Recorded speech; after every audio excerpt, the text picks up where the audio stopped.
Good morning student. आज हम सब ये पढ़ेंगे जो रस खान द्वारा लिखे हुए हैं। पर मानुष हो तो वही रस खानी, बसो ब्रज गोकुल गाँव के गवारन। जो पशु हो तो कहाँ बस मेरो, चरो नित नंद की धेनु मझारन। पाहन हो तो वही गिर को जो कियो हरि छत पुरंदर धारन। जो खग हो तो बसेरो करो मिले कालिंदी कुल कदम्ब की डारन। यानी रस खान जी कहते हैं, अगर अगले जन्म में हे ईश्वर आप मुझे मनुष्य बनाए तो क्या होगा, मुझे कहाँ बनाए, मेरा वास गोकुल के ग्वालन के बीच में, गोकुल के गांव के ग्वालों के बीच में बनाए। जो पशु हो तो कहाँ बस मेरो, चरो नित नंद की धेनु में। यदि आप मुझे पशु यानी पशु बनाते हैं तो मेरा बसेरा कहाँ होना चाहिए, मैं नित दिन नंद बाबा की गायों के बीच में विचरण करता रहूं, चरता रहूं।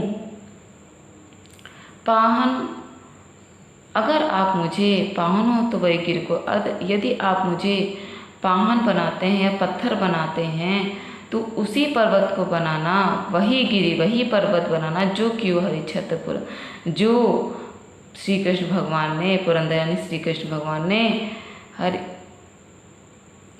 हरि छत्र पुरंदर धारण, यानी हरि जो कृष्ण भगवान ने जो अपनी उंगली पर लोगों की रक्षा के लिए धारण किया था। जो खगु बसेरो करो मिली कालिंदी कुल कदम्ब की डारो। यदि आप मुझे खग हो या पक्षी बनाते हैं तो मेरा बसेरा यमुना कालिंदी कुल कदम्ब की डाल, मेरा बसेरा यमुना है यानी कालिंदी जो नदी है के किनारे कदम के पेड़ की डाल पर बनाना।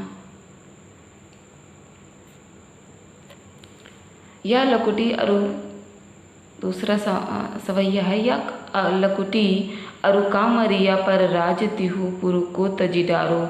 आठों सिद्धि नौ निधि के सुख नंद की गाय चराई बिसारो।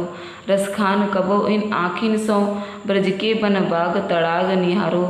कोटिक एकल धौत के धाम करीले के कुंजन ऊपर वारो। यानी रसखान जी कहते हैं कि यदि मुझे कृष्ण की लकुटी यानी लकुटी और कंबल मिल जाए तो मैं अपने तीनों लोगों का राज त्याग दूंगा और 8 सिद्धि और 9 निधि के सुख को मैं त्यागने के लिए भी तैयार हूँ, यदि मुझे नंद बाबा की गाय चराने का मौका मिल जाए। रस खान जी कहते हैं कि कब मेरी इन आँखों को, इन आँखों को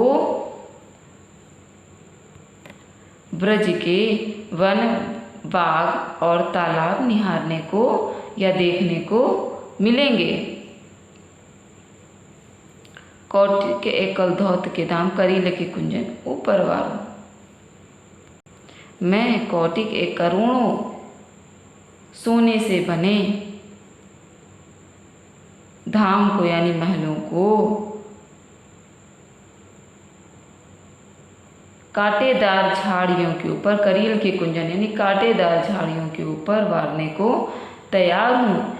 एक बार मुझे उस स्थान को देखने का मौका मिल जाना चाहिए जहाँ कृष्ण ने सभी लीलाएं की हैं। यहाँ पे रसखान जी की इच्छा है कि वह कृष्ण भगवान जहाँ पे रहे हैं और जहाँ पे उन्होंने अपनी सारी लीलाएं की हैं वहाँ पे उन्हें जाने का मौका एक बार मिल जाए। उसके लिए वो अपना सब कुछ वारने के लिए तैयार है। तीसरा सवैया देखेंगे। मोर पखा सिर ऊपर राखियों, गुंज की माल गरे पहिरऊंगी। ओढ़ी पीतंबर के लकुटी बन गोधन ग्वारन संग फिरऊंगी। भावतो वो ही मेरो रस खानी, सो तेरे कहे सब स्वांग करूँगी, या मुरली मुरलीधर की अधरी अधरान धरूँगी। गोपियाँ कहती हैं कि मैं, रसखान जी कहते हैं, गोपियों की बात रखते हुए कहते हैं कि मोर पखा सिर ऊपर रखियो, कि मैं मोर के पंख को सिर के ऊपर धारण कर लूँगी, गुंज की माल मोतियों की माला को पहन लूँगी, बैजंती की माला को धारण कर लूँगी, और पीताम्बर को भी धारण कर लूँगी, और हाथ में लकुट यानी लाठी ले करके वन गोधन गौरी संग फिरूंगी, वनों में ग्वालन के साथ में घूमूंगी।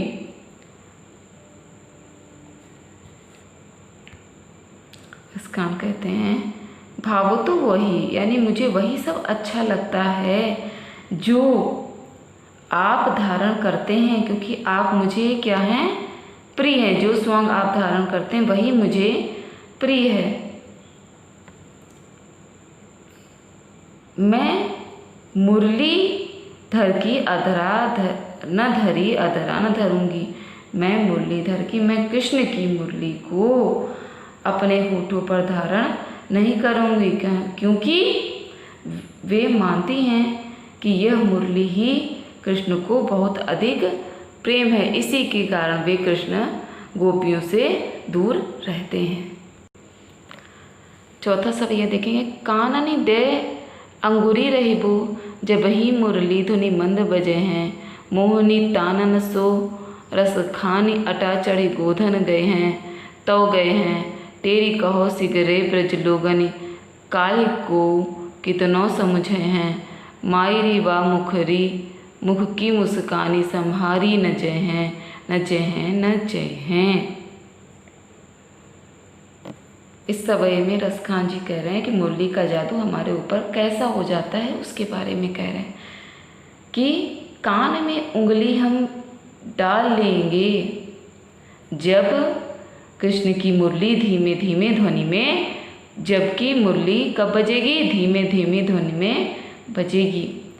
मोहनी तानन सो रसखानी अटाचड़े गोदन गए हैं तो गए हैं। जब रसखान जी कहते हैं कि यह मन को मोह लेने वाली तान जब सुनाई न दे, इसके लिए मैं क्या करता हूँ, अठारी पर मैं चढ़ जाता हूँ, फिर भी वह मेरे कानों तक जाती ही है। टेरी कहो से बुजुल काली को कितनों समझे हूँ, कल ही मैंने उनको कितना समझाया, मगर उनके कोई भी बात समझ में नहीं आती है। माई री माँ कृष्ण के मुख की मुस्कान मुझसे संभाली न चाहिए, मुझसे संभाली नहीं जाती और न ही संभाली गई है और न ही संभाली जाएगी। यह कृष्ण रसखान के सवये थे जिन्हें मैंने आपको संक्षिप्त रूप में वर्णन किया है। यहाँ पे आपका हाफ ईयरली जो सिलेबस है ख़त्म होता है।